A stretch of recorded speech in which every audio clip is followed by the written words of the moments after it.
Hey, Justice Serve TV folks, welcome. We are once again at the Daniel Penny trial here in the Manhattan Criminal Courts in Lower Manhattan.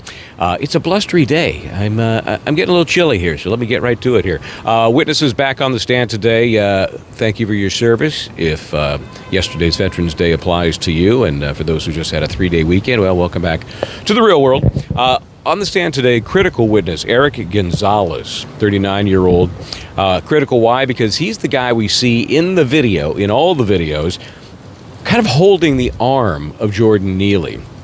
And not only was he holding that arm, at one point this guy was actually a suspect, and he said he's still afraid because there have been protests here around the courthouse, and because he's afraid of threats, because people hold him somewhat responsible for the death of Jordan Neely. Again, remember, he's the 30-year-old that entered the F train on May 1st, 2023.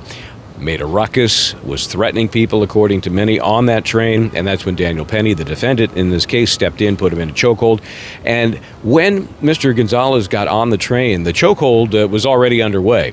So he reaches in, takes Mr. Neely by the arm, and is saying things like to Daniel Penny, I'm going to grab his hands so you can let go.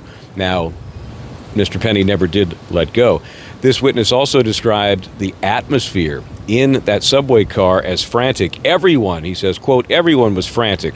Call the cops, end quote. People were screaming that out.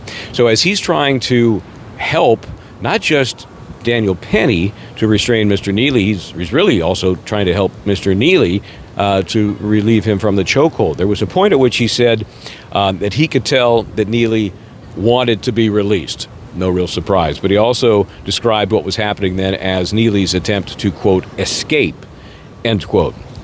So, critical witness, we've wondered who else had stepped in to offer assistance on that day. Well, now we know. So, testimony continuing here as the state is putting on its case. It'll do so today.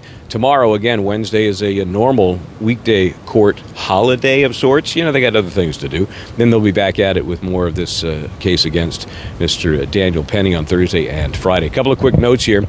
We've had people asking about memberships. And, you know, Linda Kenny Bodden and I are kind of new to this thing, so we're kind of working our way into the process gradually. We do think that's coming. And sooner rather than later. So stay tuned to figure out exactly when that is going to happen and what it entails. I believe we're trying to do something that has never been done before in the membership world. So you could fact check me on that after the fact, but I think nobody's ever done this before.